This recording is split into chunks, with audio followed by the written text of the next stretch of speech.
Contohnya ketika kemarin saya melihat di YouTube ada tantangan untuk berdebat. Ini seolah-olah panjenengan itu menghindar dari perdebatan yang ada.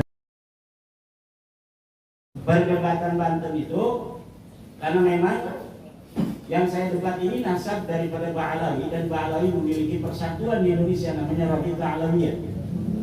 Kita ingin tahu bagaimana Rabita Alawiyah mempertahankan dari nasab mereka yang sudah diakui berpuluh-puluh tahun, bahkan ratusan tahun.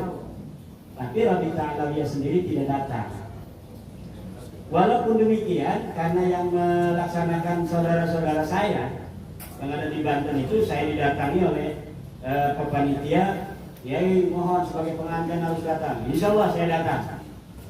Tetapi kemudian saya mendapatkan surat dari para kesepuhan yang mendukung tesis saya, baik dari Banten, dari Jawa Tengah, Jawa Timur.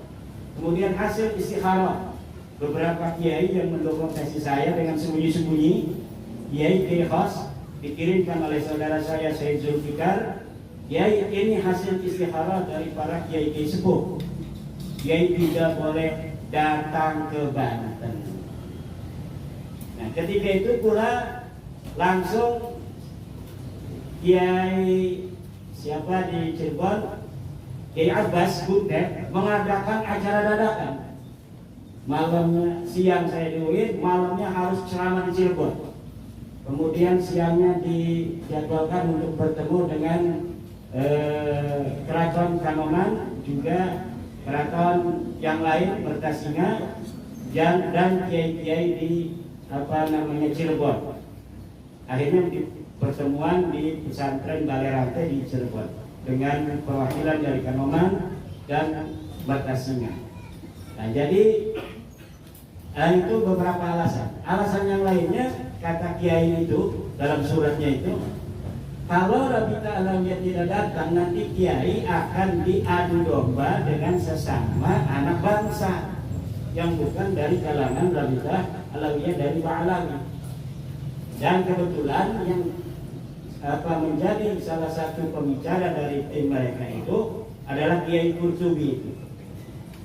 Kiai Qurtubi, ada Ustaz Wafi, ya. Nah, jadi kan itu orang-orang kita.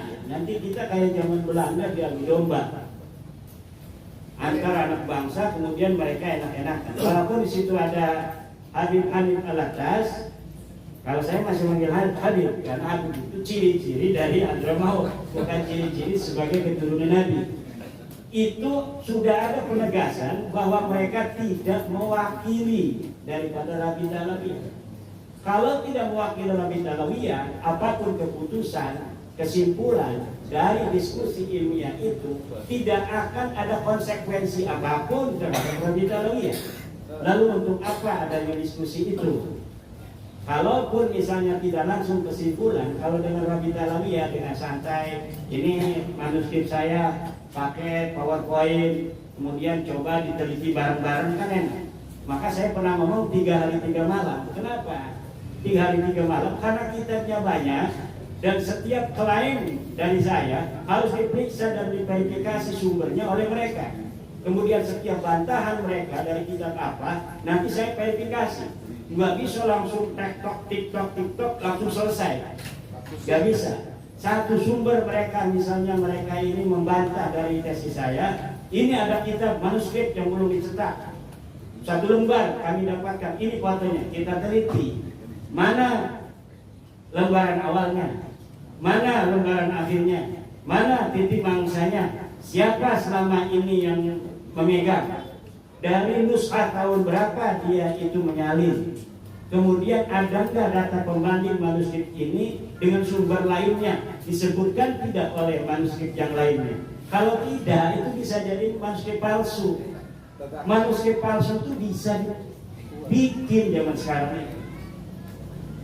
Kertasnya kertas tua misalnya, kita butuh kertas 100 tahun yang lalu, itu masih ada di toko-toko luar.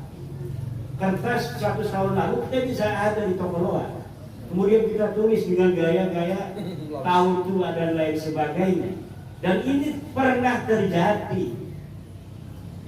Saya telusuri algoritma dari beberapa kitab yang ditahqiq oleh kalangan mereka, terjadi interpolasi, penyisipan kalimat yang tidak ada dalam manuskrip, kemudian dalam versi cetak kalimat itu ada, dan kalimat itu berhubungan dengan sejarah mereka.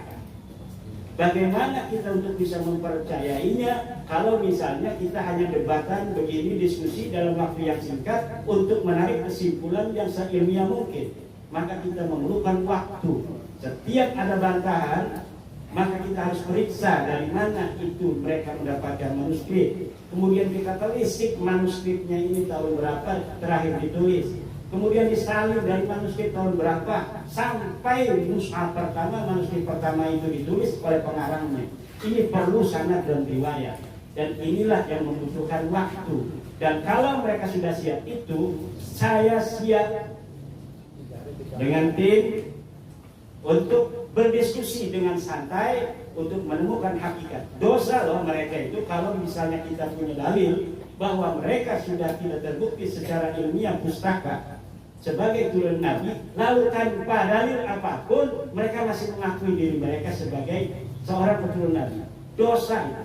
Yang mengakuinya dosa, orang yang percaya juga dosa. Orang yang membela apalagi. Apalagi ada yang sampai mengatakan, "Hai Kiai Imaduddin, Anda tidak takut untuk berhadapan dengan wali-wali Allah dari kalangan Habaib?" Kata saya, dari mana mereka tahu mereka wali Allah? Dari kitab. Kitab yang nulis siapa? Orang. Dari mana dia tahu dia itu wali Allah? Wali Allah itu adalah kekasih Allah. Namanya kekasih itu ada di hati kalau manusia. Tidak ada orang yang tahu kekasih saya, siapa yang paling saya cintai, itu kecuali saya sendiri. Begitu pula wali Allah. Tidak ada yang tahu hakikat siapa wali Allah kecuali Allah. Adapun orang yang terkenal sebagai wali Allah, min babi husnidzan. Husnudzan orang saja, karena dia soleh, karena dia mengeluarkan keramat, bahwa dia wali Allah. Ternyata dia tukang sulap.